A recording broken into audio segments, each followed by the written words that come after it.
Okay. That's funny. Now I need to feel like I really need to push my daughter. All these stories she's been writing about her and the cat going on adventures for years. Apparently, there is some hope for her yet to write something meaningful. Oh yeah, of course. So, we talked a little bit about it before we started, but what type of books do you find yourself writing now? What is the type of content? Right now I write sci-fi and fantasy. Um, but the two that are currently in the works actually is a horror comic, and then a fantasy that's like a true high fantasy. Okay.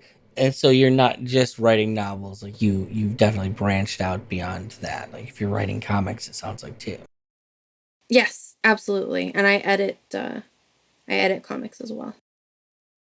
There's some other things that I'm doing with people that I can't talk about right now, but I mean there's a lot going on. Well, that's awesome. I'm glad that there's people out there, finding the things to do and not having I guess at least not feeling like they're struggling to find their creative outlet. Yeah. But I mean, I've got the first book was a poetry book that I published, and it's all self-published. And the second book was just this little novella, Wild Man, um, that I sold and marketed everything by myself without a crowdfund or anything, and delivered and everything. A few hundred copies of this, and edited it all by myself. That's why it's got all the little things. Um, then 2 weeks ago, I published this, which is actually another kind of poetry book. Um, it's a book of drawing prompts for kids, but they rhyme. So, it's got like a space to draw, and then it has a little rhyme that gives them ideas of what they can draw. I'm curious what type of age group that goes. That's for it's like I'm a homeschooling parent now, and Me too!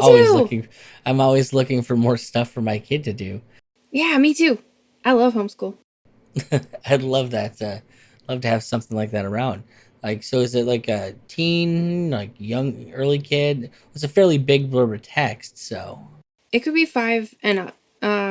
For younger kids, it's definitely a thing that like a parent will have to do with them.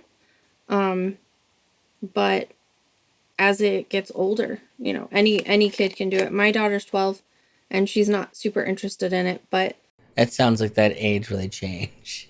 yeah, well, and she likes to write herself. She's not so much Okay. into following directions. But I was looking for drawing prompt books, and for kids there aren't many, and they were all like, "Oh, draw a happy cat, draw a funny alien."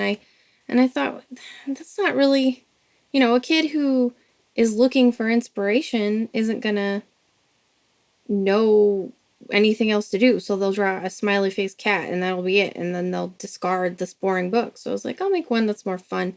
And I think I'm going to do a whole series with like spooky ones and dinosaurs and stuff. Well, I immediately am gravitating towards the spooky ones.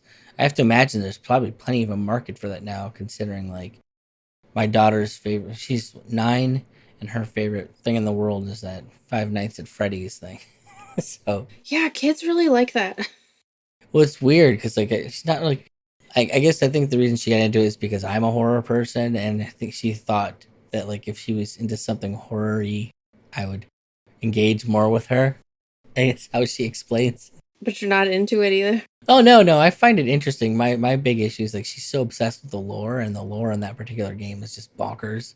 Like none of it makes any sense. I don't know anything about it. My kid's trying to get into Final Fantasy right now. Well, I wish my kid was getting into Final Fantasy. That would be great. But okay, so you like just all over the map. Uh, I'm curious, like what kind of time frame we're looking at here, like that you've had all these releases. The first poetry book was in 2012 on July 4th, 2012. And then the next book was uh, July of 2017. So you like July for some reason. I like Independence Day because Okay. I'm an independently published author. Okay. And is that the way you've done everything so far? You haven't had like a straight publishing position or just do it yourself.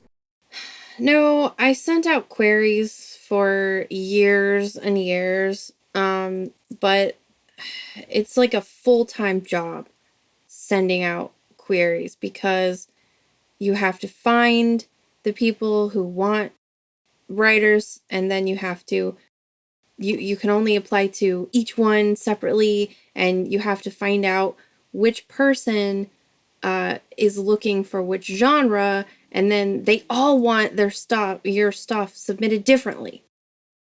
Yeah, it reminds me of the college application process. Like, why can't I just send the same thing to all of you and then you get to do the deciding? Why am I filling out the same piece of paper 7,000 times? And then I got, I got rejections where it was like, wow, this is great, but unfortunately we just stopped looking, or but then it started being, I would get rejections where they said, we love your work, but we're only looking to publish people of color. Just so you know, those people of color get the same stuff. I had a girl on my show, and she produces fantasy novels, and she writes a novel like, "Oh well, this is all great, but we don't feel like your blackness in the story enough." And you're just like, "What?" I can't imagine anyone saying that to somebody, and that's like, it's a real rejection letter. That's insane. Well, we're just really looking for more of the black experience in what we're trying to put out there. And it's like, but I'm writing fiction. Like, what do you want? Well, yeah, that was things like I just want to write stories about fairies and pixies and trolls and shit. Like that's what I'm into. That's ridiculous. So so yeah, I give up on querying when I started getting rejections based on that, and I just said, you know what? After COVID, my online store totally, or during COVID, my online store totally failed. So I'll just devote myself full time to writing. It's what I want to do anyway. So I'll do that.